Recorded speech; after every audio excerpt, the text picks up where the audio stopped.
Good morning, everyone. Welcome back to another episode of Right Side Up. My name is Mike Taglavia. Be flying solo again. Weather's nice, warm, a little bit muggy, but it's Vermont and it's summertime, so people are busy. But the show must go on. So I want to get, hopefully everybody is enjoying their summer. Spent a little bit of time at the Haverhill Fair last weekend. It was nice.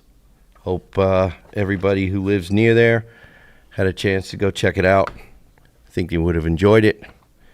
I want to get right into, hopefully I'm going to have time to cover 3 topics here. And they're all 3 are very important, and I hope those of you in the listening audience will think that they're equally as important as I do. First one is an article out of Vermont Digger. Applications open for nearly $68 million in federal flood recovery funding for Vermont. Let's see. This is a story for America Corp member Carly Berlin. Let's see, for a partnership through Vermont Digger and Vermont Public.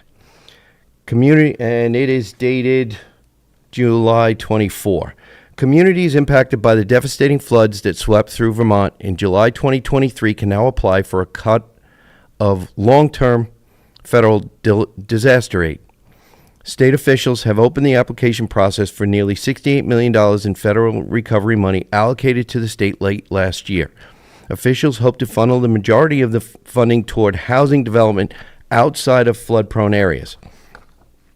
Now, I want to stop and break from the article for a second, because if part of the reason, and I'm not saying all of it, but part of the reason is because of infrastructure that was undersized, just say, like, for instance, culverts in some areas where there has already been building, and the culverts were never upsized because maybe there's a community that was tight on money and they were watching their budget. Or there were bridges that needed to be raised at a higher level because they were at risk of flood. Why are we going to be taking a large portion of this and putting it toward housing instead of infrastructure that obviously failed, that caused a lot of the flooding? So let me get a little bit deeper into this and we'll talk a little bit more. Quote, "We recognize that housing is a crisis across the whole state and especially in these flood areas," said Nate Formulari, Deputy Commissioner of the Department of Housing and Community Development, which is administrating the block grants. Quote, "If future storms are to come, we need to have places to put people," end quote. And I agree with Nate there. A state analysis found that Vermont has over $350 million in unmet flood recovery needs tied to the 2023 storm alone, with the bulk of that need stemming from costly damage to public infrastructure like power, wastewater, and transportation systems. But the state officials plan to direct more than 60% of the federal disaster aid, over $41 million, toward housing development. Now, I want to break from the article again. Why are we doing 60% of the federal disaster aid toward housing? And I know, ladies and gentlemen, we talk on this show numerous times about the lack of the serious deficit for housing. But if we don't have the infrastructure, why are we putting the cart before the horse here? If we need to do infrastructure repair, we have in the town and city of Barre, we have infrastructure that hasn't been cleaned out in a very, very long time prior to these floods that needs to be cleaned out. Maybe it needs to be opened up. Maybe it needs to be upsized. So are we saying that housing is going to be prioritized over some of the infrastructure that is necessary for the housing that we apparently need? So if I was the one deciding percentage-wise what went where, 60% of that federal aid would be going toward the infrastructure repairs that are desperately needed. Let's see, toward infrastructure like power, wastewater, and transportation systems. backtracking a little bit more, wasn't there an article I believe I read somewhere, I believe it was possibly on Vermont Daily Chronicle, where there was a leaky valve at a wastewater treatment plant that caused beaches somewhere, I believe in Chittenden County, to be closed? Well, if we are dependent on a recreation economy in the Lake Champlain area, why are we not concentrating on preventing leaky valves and overflows from stormwater and stuff like that? So I'm not sure the percentage of disaster relief going to the housing versus fixing infrastructure and opening up infrastructure and repairing infrastructure. We talked about on this show how many of the state's bridges are in need of repair and how old they are. Have people thought about this with respect to the $41 million or more? Excuse me. Yeah. Let's see. What have we got? $68 million. I'm sorry. $41 million going toward housing development. So I don't know that the percentages in my mind are correct here. Ask why officials opted to channel much of this funding toward housing, specifically Formulary, and I apologize if I mispronounced the name, emphasized the state of Vermont's extraordinarily tight housing market. And I understand, Nate, but if we don't fix the infrastructure, are we going to be putting houses at risk and the infrastructure to get to the houses at risk? The loss of homes to flood damage and property buyouts. The pot of money available to the state pales in the face of overall need. And I agree there. I definitely agree there. Vermont's long-term disaster recovery funding. Federal rules require that the majority of Vermont's 2023 flood recovery grant go to projects in Lamoille and Washington counties. State officials plan to direct more than half of the funds to housing development. There is a need to replenish some of these housing options in these communities that are getting flooded year after year. I go back. If we have infrastructure issues, maybe that's the priority that we need to take into consideration. We know, ladies and gentlemen, over years, there have been more and more houses built. There's more traffic on the roads. Have the bridges and the culvert pipes been upsized? I noticed in the towns of both, or cities of both Barre and Montpelier, where I travel, some of them have been after the floods. But what about the smaller tributaries that dump into the larger ones that run along the routes going, the main routes going right through Barre and Montpelier? So we need to be measured in our spending here, and I'm very, very concerned, and I haven't seen the whole plan, but I'm very, very concerned that not spending enough on the infrastructure is going to put more people at risk instead of taking away the risk for more people. The feds rules dictate that the majority of the disaster funding must flow to Lamoille and Washington counties, which were both particularly hard hit by the flooding 2 years ago. State officials have earmarked the remaining funds for unmet flood recovery needs in Caledonia, Orleans, Rutland, Windham, and Windsor counties. The funding must primarily benefit low and moderate income residents. What about the people who were affected by this flooding who were not low and moderate income? They still had maybe housing and infrastructure that were lost. So this is a bit concerning.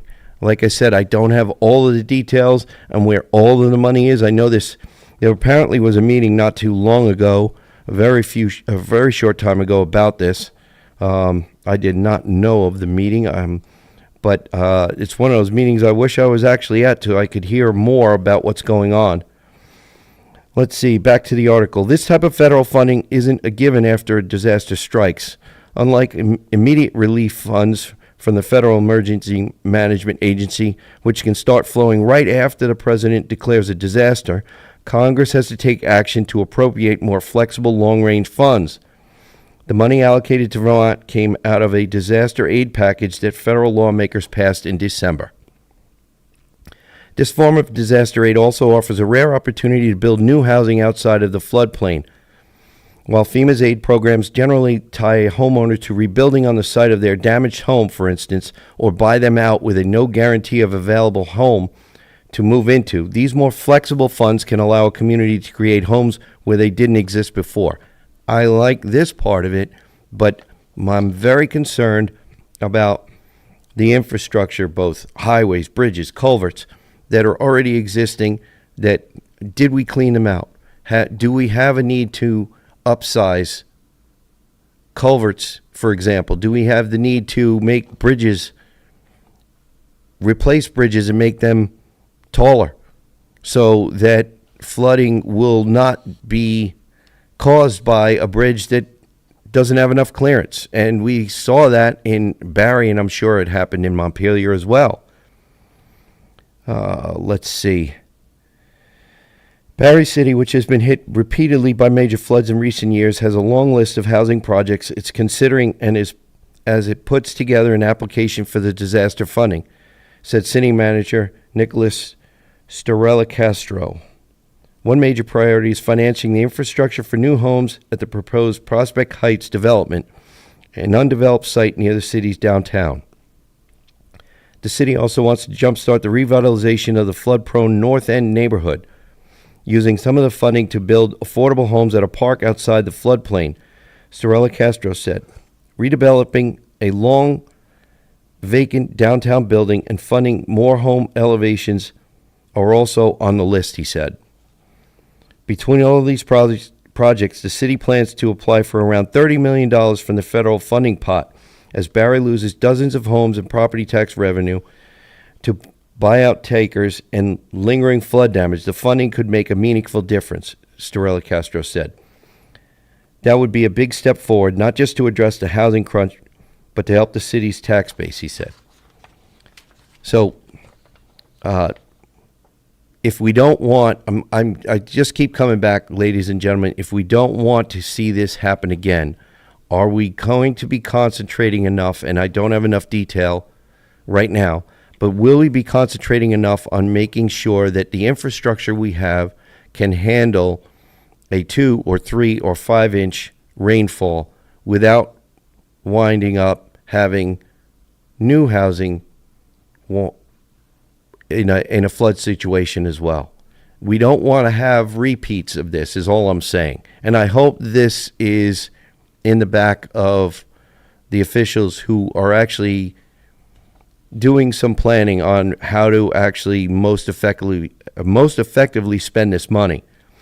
State officials are asking municipalities and local organizations interested in a shot at the funding to submit pre-applications by August 5th, with full applications due in late September. A citizen board will review them according to a rubric and make recommendations to Lindsay Curl, Secretary of the Agency of Commerce and Community Development, and Governor Phil Scott, who will have a final say on application decisions. The state hopes to begin awarding funding before the end of 2025. So this, ladies and gentlemen, apparently there are plans to actually get this in the works very quickly, which I hope works. But I would like to see that there are enough funds to deal with the infrastructure that obviously was part of the problem with respect to the rainfall that we've got, not just in the first flood, but in the second flood as well. Talked to a property owner just today who said there are some areas where flooding or debris blocking infrastructure from the first flood remained, and when the second flood hit, it became a problem again. So these are some of the things that I hope are being thought of with respect to getting some of this FEMA money. I'm glad it's there. I just hope it is spent in the best wisest possible way. So we're coming up on a break here. I've got two more subjects I want to get into, so when we get back, we'll talk about one of the other two. You're listening to Right Side Up. Welcome back, ladies and gentlemen. You're listening to Right Side Up. My name is Mike Taglavia. We were just talking about federal FEMA money coming to the state to the tune of $68 million. So hopefully that will help get some people and infrastructure made whole after some of the floods in the recent past. But I want to talk about another program and a lot of money again, and wondering if it's money spent in the right place. This is from FYIVT.com, and this says admin, but Dave Sulia is FYIVT.com, so I want to give credit where credit is due. This article is dated July 20th. How Vermont's SNAP program spends $155 million each year. Okay, so getting right into it. Do you remember starting your day with a bowl of sugary cereal only to fight off sleep by mid-morning? Did a school lunch of pizza, fries, and chocolate milk leave you groggy through the afternoon? And as an adult, have you felt the same post-lunch slump, a wave of drowsiness and fog that makes focusing nearly impossible? This cycle of sugary spikes and crashes isn't just anecdotal. Nutrition researchers describe it as postprandial hyperglycemia, a sharp rise in blood sugar after carbohydrate-heavy meals, triggering insulin surges that often lead to fatigue and difficulty concentrating. For tens of thousands of Vermonters relying on food assistance, this pattern may be built into the very system meant to help them. Annually, Vermont's Supplemental Nutrition Assistance Program, SNAP, known locally as Three Squares Vermont, distributes nearly $155 million to 65,000 people. The payments are funded entirely by the U.S. Department of Agriculture, although Vermont shares in the program's administrative costs, typically covering around half of the expenses involved in eligibility, EBT support, and outreach. Federal data shows less than 36% of those benefits were spent on nutrient-dense foods like meat, dairy, and non-starchy vegetables. The majority funded refined grains, sweetened beverages, and ultra-processed snacks. And this is, the article questions, is it a diet that sets up crashes? A USDA study of national SNAP purchases offers a detailed picture. Meat, poultry, and seafood, 19.2%. Dairy products, 11.7%. Non-starchy vegetables, 4.3%. Starches, bread, pasta, rice, potatoes, etc., 40.6%. Sweetened beverages and snacks, 17.1%. Now, the article goes on. Applied to Vermont, these proportions translate to roughly $63 million on starches, $26.4 million on sugary drinks and snacks, $11 million on fruits, and in parentheses, sugar heavy, $29.8 million on meat and seafood, $18.1 million on dairy, $6.7 million on non-starchy vegetables. Now, I want to break from the article for a second, ladies and gentlemen. If we, as a state and as a legislature, I know when we had legislation that was looking to help preserve our farming and our agriculture in this state, I was always happy. But if we're actually really putting our money where our mouths are, then why are we spending only $29.8 million on meat and seafood for this program and $63 million on starches? We're doing it a little upside down, if you ask me. We have only got $18.1 million on dairy. Well, we have dairy farms. If we want to keep dairy farms here, why are we not taking some of that $63 million spent on starches and pumping it into the $18.1 million on dairy to actually do two things? we're going to be feeding the kids who need to be fed, and we're going to be keeping our own local farmers in business. Makes sense to me. How about you? This means, getting back to the article, this means more than $100 million, nearly 2/3 of Vermont SNAP benefits, supports foods known to spike blood sugar and drive energy crashes. That's not boding well for our kids being able to pay attention after lunch and snack time. Okay, next segment of this says, built on calories, not nutrition. SNAP was created in 1964 to fight hunger by increasing access to calories, but critics argue it has not kept pace with nutrition science. Research shows SNAP participants often consume more calories than non-recipients, but their diets are higher in carbohydrates, sugar, and sodium, raising concerns about diet quality and long-term health outcomes. Now, ladies and gentlemen, we live in a state where health care costs are skyrocketing. They're some of the highest in the country. So if we can actually modify this SNAP budget or this SNAP dietary program, can't we actually help our kids improve their attention spans and their energy levels after mealtime and make them healthier at the same time? Imagine that.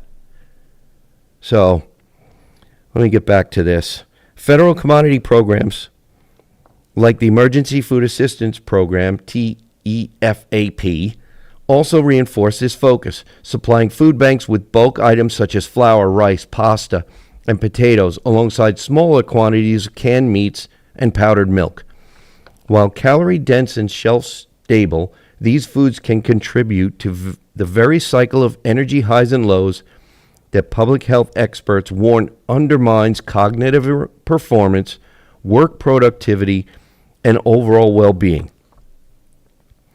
Health impacts of food aid patterns. Vermont's obesity rate stands at approximately 29%, and 9% of adults are diagnosed with diabetes, according to the Centers for Disease Control and Prevention.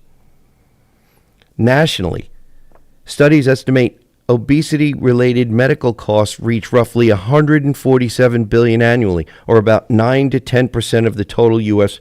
health spending, according to CDC data. In Vermont, Medicaid covered nearly 195,000 people in 2024. These health outcomes, combined with the well-documented impact of postprandial sugar crashes on attention and mood, have prompted some researchers to question whether SNAP's current design promotes not just food security, but also long-term self-sufficiency. Steps toward change. In 2025, Arkansas and Indiana received USDA waivers to ban SNAP purchases of soda, candy, and other junk foods. Ladies and gentlemen, do you support that? I think I definitely do. If we want to help people who need the help, excuse me, why not give them the best possible help that we know we can do? Proponents say such restrictions could shift spending toward nutrient-rich options and reduce diet-related health burdens. Vermont has not applied for similar waivers. Anti-hunger organizations warn that restrictions could stigmatize recipients or create logistical challenges for retailers. I don't know what logistical challenges there would be for retailers, because most of SNAP users have a card that looks like a credit card or a debit card, and a simple programming change could probably prohibit the sale of items that are simply not healthy for the recipient. Meanwhile, initiatives like Vermont's Crop Cash program, which doubles SNAP dollars spent on fruits and vegetables at farm markets, represent smaller scale efforts to encourage healthier choices. So we have made a couple of steps in the right direction, but as the author says, they're smaller scale efforts currently. The science is clear. A diet high in refined carbohydrates and sugar can leave people fatigued, foggy, and less productive. For Vermont's 65,000 SNAP recipients, The current system may unintentionally reinforce these cycles. With $155 million spent annually, policymakers face a difficult decision. Should SNAP remain focused on calories alone, or should it evolve to prioritize nutrition and help families break free of a diet that undermines energy and long-term health? I think that question answers itself. If we are looking for the best possible outcome, then we need to be promoting the most healthy diet for people that we want to help. Experts say breaking entrenched dietary habits isn't easy. Decades of cheap, highly processed foods and aggressive marketing have normalized a cycle of sugar highs and energy crashes. Nutrition education programs like Vermont Veggies Van Go aim to teach healthier choices, and initiatives like Crop Cash double SNAP dollars for fresh produce. But these programs remain small next to SNAP's scale. Could stricter purchase guidelines, expanded education, or incentives for whole foods shift habits? For now, the question remains open. I think it would. So, I think, ladies and gentlemen, in a state where we have a budget that is north of $9 billion, and we are looking to get the most bang for our buck, I think the question answers itself. If we are going to have an assistance program where the taxpayers who can afford to pay the taxes are helping people in need, then we need to make the decision that the diet that is afforded people on these programs is the healthiest that we can provide. And I think that's the most humane, and it's hard to argue against that type of explanation or scenario. The idea that it is a stigma for someone not to be able to buy healthy food doesn't fly with me, and I hope most of you in the listening audience would agree. If you're going to be getting an assistance program, it will be designed to keep you healthy, keep you productive, not produce some sort of a foggy brain so that you can't pay attention, especially in school, when the idea is to graduate someone who can either prosper in a trade or in college or university so that they can be self-sufficient in their lives as quickly as possible. So this, to me, ladies and gentlemen, is a no-brainer. Like the article says, $155 million. Taxpayer money.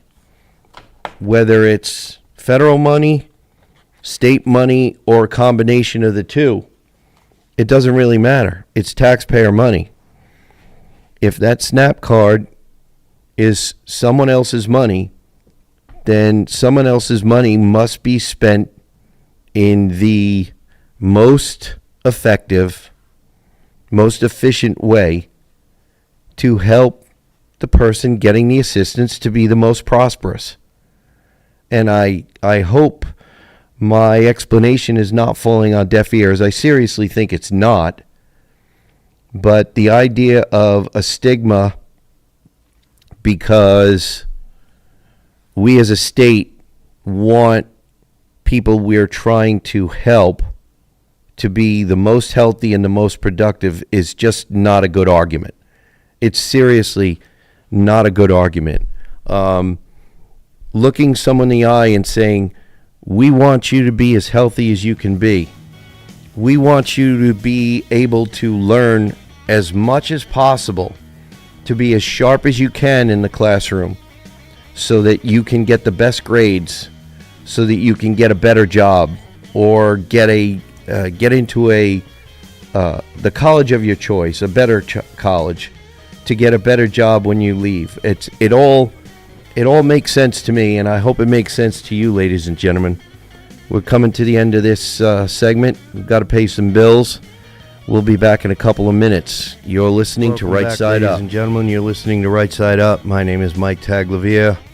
The last two segments we talked about a lot of money being spent in the state, by the state. Taxpayer money should be, hopefully, money well spent, wisely spent. Let's hope that that's the case for both situations, because, like I said, with a $9+ billion budget for a small state of less than 1 million people in population, we better be very diligent when it comes to taxpayer dollars. We want to keep our residents, not chase them away, right? Before I get into our next article, I want to remind our listeners, if you need to or have the desire to, drop us a line, rightsiteupradio@gmail.com. If for some reason you can't listen to us on the radio and you prefer to in podcast form or on the web, you can go to WNTK.com. You can find the podcast button, click on it, and if you scroll down, you'll be able to find Right Side Up and any number of our shows. Hope you enjoy them. If you enjoy them enough, please, by all means, send one or two to a friend. We'd love to expand our audience. We have expanded it quite a bit, but we're always looking to get the message out to more and more people. You can find us also on GraniteRock.com. You can find us on 802 Scoop YouTube. You can find us on 802 Scoop Facebook. You can also find us, where else? On Podbean. And I think I've covered all of it. And like I said, soon you will be able to find us on another venue. I just haven't finalized that, but there will be one more venue that you'll be able to find us on. So I wanted to get into this other article. I know this in the very recent past, this has become an issue for Vermonters, and maybe some of you who are not Vermonters. I had some texts and some emails about this, and I wanted to let some time go by because I knew the more time that went by, the more facts on the ground would actually come out, and I'm glad I waited a little bit. This is also, if you want to find the article, you can find it on FYIVT.com. This is Dave Sulia's site. No farms, steeples, or heritage allowed in the Vermont 250 logo. When Vermont unveiled its official logo for the state's 250th anniversary earlier this year, public reaction ranged from puzzled to politely underwhelmed. But behind the minimalist design lies a more troubling story. Key visual elements were banned: church steeples, red, white, and blue, farms, barns, even recognizable Vermont mountains. And there's no public record showing anyone ever approved those restrictions. Now, ladies and gentlemen, I chose Vermont as my home because of the heritage of Vermont. Vermont is a heritage of a population that is fiercely independent, fiercely self-sufficient. And I have seen some of the renditions or the artwork that was overlooked. Let's call it overlooked or discarded. And it is a much better example of Vermont as it was. It shows, a lot of the artwork shows pastures, pastoral views, the shape of the state of Vermont. None of the nonsense that actually was approved for the artwork. Let me get back to this article. FYIVT set out to find the 4 remaining logo finalists mentioned in our prior article. We found them, 6 in total, contained within a design presentation by Place Creative Company. That's when we noticed something else. a slide titled, quote, "What to Embrace / What to Avoid," end quote. It appeared to lay out strict branding boundaries, and it excluded nearly every icon Vermonters associate with their history. This is very troubling. What began as a logo investigation quickly became a broader inquiry into transparency, authorship, and decision-making at the heart of Vermont's semi-quincentennial branding. Let's see. What to avoid. The rules that shaped the logo. According to Place Creative's official listening session summary, the firm developed the Embrace / Avoid list based on 2 January 2024 listening sessions and a 112 response online survey. Here's what they said to avoid. No church steeples, no identifiable mountains, no farms or barns, no specific people, historic or modern, no red, white, and blue. Sounds very anti-American and very anti-Vermont, if you ask me. Let's see. What to embrace. According to the same list, shapes, abstractions, symbols, the shape of Vermont, and Vermont 250th anniversary, quote, in the phrase, in quotes. But there's a catch. The listening session report makes clear that while the survey showed respondents favoring Vermont's geography, farms, forests, and history, the handful of attendees at the closed-door listening sessions voiced concern that such imagery was overused or not inclusive. It was those curated voices, not the survey majority, that became the guiding influence.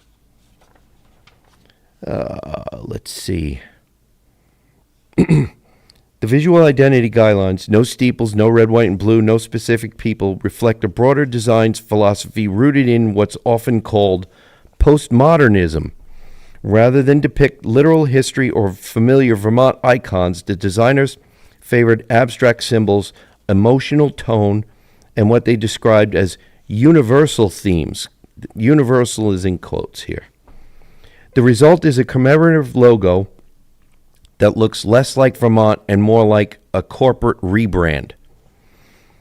What is postmodern design? Postmodernism is in design rejects literal depictions of history, people, or place. Instead, it favors abstraction, emotional ambiguity, and symbolism. Critics say it often strips away local meaning in the name of inclusivity and modernity. Now, ladies and gentlemen, I don't know a ton of the history of Vermont, but I do know that Vermont has been inclusive for the entirety of its history. Vermont has not been an exclusive state in any way, shape, or form. Let's see. Manufactured consensus. In video transcripts of the logo presentation, Place Creative staff acknowledged that the, quote, full report and survey results were approved by the marketing committee, end quote. But there is no vote in any minutes confirming that action, and it appears to refer only to a subset of members, likely no more than 2 to 4 people. A key admission appears in the presentation transcript. Quote, we wanted to avoid symbols that might feel exclusionary to some, like red, white, and blue. Ladies and gentlemen, I got to break from this for a minute. Red, white, and blue, symbols to the world, and probably any aliens who might have slid by in their supersonic or hypersonic vehicle while they locked their doors because our world has gone crazy, and said, that is the most inclusive nation in the world. How do we know? Because millions upon millions have crossed our borders, both legally and illegally, to live the American dream. Okay, now that I'm going to get off my soapbox and finish reading the article here. We wanted to avoid symbols that might feel exclusionary to some, like red, white, and blue. Instead of grounding it in any one town or one story, we abstracted it to make it universal, end quote. Well, there are a lot of people who are not happy with the abstraction. While 112 Vermonters filled out the official public survey, The final branding rules were based on input from just 24 people, mostly state insiders, participating in 2 closed-door, quote, listening sessions, end quote, led by the design firm itself. Their interpretation, not the public's, dictated what Vermont's 250th could and couldn't look like. Now, in the article, if you go online, you'll be able to see he's got a list of attendees. And at the bottom of the list, he shows and he highlights with an arrow and a red circle, this report is to be held in strict confidence. That's troubling, isn't it, ladies and gentlemen? Let's see. In short, the design team interpreted a narrow subset of stakeholder input as justification to override majority sentiment. And no one in the full committee appears to have challenged them. No record of approval. FYIVT reviewed every 2024 meeting agenda and set of minutes from the Vermont 250th committee, its advisory and marketing committees, and relevant working groups. Nowhere in those records is there a vote, motion, or even discussion affirming Place Creative's embrace/avoid rules as official. The rules first appear in Place's February 16, 2024 presentation to the full committee. That meeting contains no record of debate or objection, only a brief comment from historian Tom Hughes, who expressed concern that the materials made, quote, no mention of the Green Mountain Boys, end quote, or foundational figures. No action was taken on his comment. From there, the rules simply became canon. When 6 logo options were presented weeks later, each one had already followed the unvoted restrictions. By March 27, the committee voted to adopt Concept 1 without ever voting on the rules that eliminated traditional Vermont symbolism from every choice. And the article also includes committee members and their roles and commissioners and their affiliations. It's a pretty detailed article. I don't think I'm going to get through the whole thing. But the next thing is, as part of our reporting, we reached out to committee members, state officials, and stakeholders for comment. Most have not returned voicemails or emails. One exception, the governor's office's spokesperson told FYIVT that Governor Scott's involvement was limited to creating the commission. He had no review role in the branding process and has, quote, has not seen or approved, end quote, the logo materials prior to their release. Meanwhile, everyday Vermonters have taken note of what's missing. No barns. What? No barns? That's not Vermont, said Perry Thomas of the now closed Thomas Dairy, which operated in Rutland from 1920 to 2020. Veteran journalist Guy Page, Vermont Daily Chronicle, offered a historical perspective. Quote, it baffles me that church steeples were explicitly excluded from the logo. Some of our most iconic scenes feature steeples, like the Unitarian Universalist Church on Church Street and the Cambridge United Church in the Alden Bryant painting behind the governor's press podium. Vermont now, and for the last 250 years, has been a state built around small towns, every one of which has a church serving as a community center. And finally, Vermont was the site of intense revivals in the 19th century. The 2 founders of the Mormon faith, Joseph Smith and Brigham Young, were born here. Not what Vermont is, but what it could become. Place Creative's listening session report explains that the design identity was meant to be not dated, not overly patriotic, not overly literal, and to reflect what Vermont could become. Let me say that again. Not overly literal and to reflect, quote, what Vermont could become, end quote. But this future-facing ideology stands in sharp contrast to Vermont's 250th, an event rooted in honoring the past. So, ladies and gentlemen, there's a lot more in this article. I encourage you to read it. It's on FYIVT.com, Dave Sulia's site. We've come to the end of the show again, but I really want to thank all of our listeners. I hope you find this informative. I hope I give you enough information to make you want and go dig deeper and find more answers. But we still enjoy doing this. We still love being able to inform you. So remember, stay safe, stay informed, listen to Right Side Up.